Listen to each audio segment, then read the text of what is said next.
Hi again, and welcome to today's top story. One of the items that we always keep a really close eye on with regards to our top stories are legal issues with regards to business people. For instance, Sault Ste. Marie, of course, we talk a lot about small businesses and the challenges that we have being a border town. Well, to help us with a new law that has come out as of December 10th is Rosa, who is a lawyer extraordinaire in Sault Ste. Marie. Extraordinaire. Now you have something to live up I've been at it to. for a while, yes. Yes. So tell us about this new law and what it Yes. has to do with, because it's you're surprised your clients don't know about this. I am surprised that the government has enacted this legislation without widely advertising the fact that there are new requirements for corporations in the province of Ontario. And the law is quite simply this, that a corporation who owns property in Ontario is now required to have a register of those property holdings, and together with a certain descriptions, identifiers, and so on and so forth. And they passed this law in conjunction with the Forfeited Corporate Property Act, which is a new act which was put into play.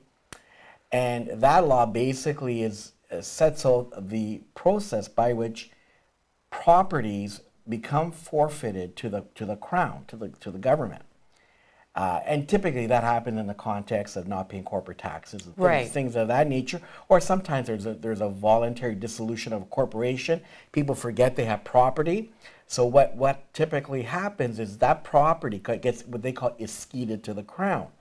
Now, under the old legislation, you had 20 years to go back. An individual who owned the corporation had 20 years to go back and petition the government for the return of the property. Well, that's been reduced to 3 years. Wow. Okay, 3 years. And secondly, and most importantly, there's now a requirement that every corporation in the province must have a register or a list of all the properties that it owns with its corporate book at its head office. So things, for example, the municipal address, the proper identification number, the what was paid for the property, all needs to be kept in a handy spot so that if you ever get audited or somebody comes by, it's there. And They want to see it. Yeah, and if you don't do it, then you're subject to fines. Of Up to $25,000, $25,000. yeah. But even more importantly, and I think what's going to happen is that in these corporations that get financed by institutions, they're going to have to prove to the financial institution that they are in compliance with the Business Corporation Act, and therefore by having this register. And that's where the real hook is going to appear in the future, because otherwise you're not in compliance. Now, you mentioned, in case people forget that they own property. Yes. For someone like myself and a lot of us Yeah. who don't own different properties, how is that possible? How do you forget? Well, it does happen, believe it or not. It doesn't happen does? often.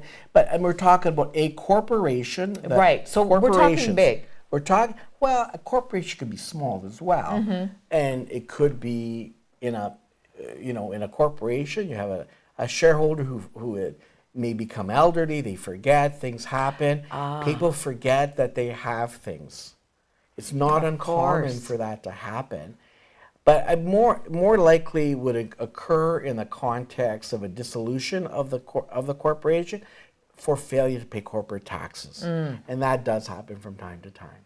Now, you mentioned that this register has to be a physical register that is easily accessible. Now, do people who owned several properties through a corporation, do they have to hire now a lawyer specifically for that, or is that something that they can do themselves? Is it a pain for them to do? I'm thinking if somebody owns 600 properties in Toronto, it's got to be tedious. Yes. And we have I wish we have a number of very large clients, and so what we've done is we put together a form or a draft of a kind of spreadsheet that. This is so awesome that you thought of this. And so we've circulated amongst our own clients. I don't think a lawyer necessarily has to do it. Okay. I think it's capable, they should be capable of, the client should be capable of filling it on their own and keeping it with the corporate book or at the head office. There's not a lot of information that is required, but you're going to have, for example, like the municipal address, Right. the registered land titles, property identifier number, which is called a PIN, the legal description, and the assessment roll number. In regard to the legal description and the PIN, typically those are on the assessment notice. Okay. So you should, if you look at the assessment notice for the property, it will typically have the legal description. It may not have the property identification number, and that's where you may have to go to registry or go to or call a lawyer and say, please let me know. But I think that people are, individuals should be able to complete this on their own. Like you said, with people who have large land holdings, they likely would have their accountants or lawyers prepare. Sure. Yeah. Now, why is it that people don't know this? It's as of December 10th. Yes. And you're surprised as a lawyer of some large clients, Yeah. of some smaller clients, that people don't know about this. Laws get passed. They're not always advertised. They're certainly not advertised. I keep track of developments on a daily basis. So this came to light number of months ago, and at that point, we put it out there to the clients. We wrote a number of letters to the clients saying, you must do this. And then as it approached the date of December the 10th, we wrote to them again and said, hey, it's time to get this done. And if you have 4 properties, if you have 104 properties, if you don't comply, do they fine you $25,000 per property? Or is it one lump sum? I think the 25,000 is probably the worst case scenario. That's a huge amount. It's a huge amount. Whether they enforce it or what they do is to be seen. You don't know. Right. To be seen, but it's on the books in that legislation. And I think, like I said to you before, where it really is going to matter is when the company goes to finance and the bank's going to want that. Sure. They're going to want assurance that you're in compliance. Now, is that to make it easier for the banks and for the government to keep track of everything? I think so. It's Big Brother's watching out for you. I was going to say a little Big Brother happening. Very much so. Big Brother wants to be able to find your properties quite readily, and this is a nice way of doing it.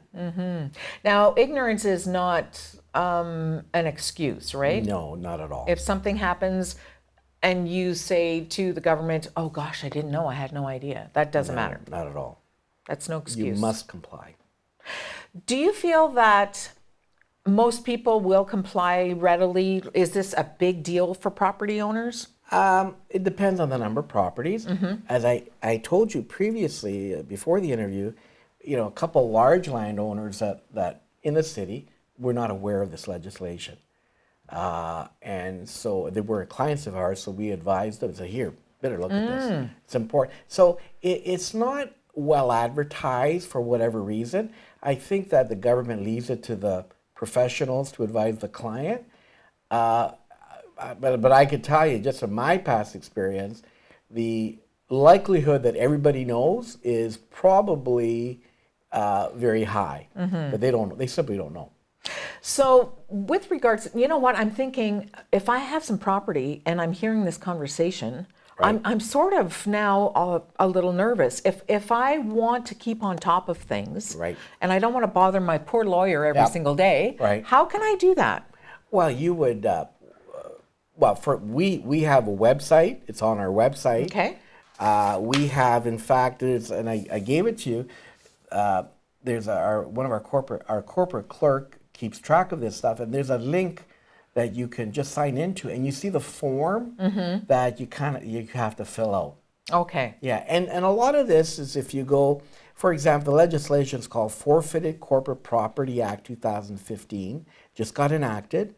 Or if you go under corporations, if you Google that, business corporations in Ontario, new requirements, you should come up with something, and it should come up with this. But certainly the Business Corporation Act wasn't amended to include the requirement. That it's not in the forfeited Corporate Property Act, it's in the other legislation. Now, see, these So that's are why things. it's a little deceptive. You know? Right, yeah, Oh, yeah. you really need to know what's going on. And you know what? If I owned any property, I would definitely leave it to my lawyers or to the experts like Orlando Rosa, because they are on top of things and can help you and don't want you to have to pay $25,000. Yeah. Right, thanks for the Absolutely. information. Oh, you're welcome. It was really Thank you. informative, Great. appreciate it. Great, thank We're you. gonna take this break on Top Story, we'll be right back.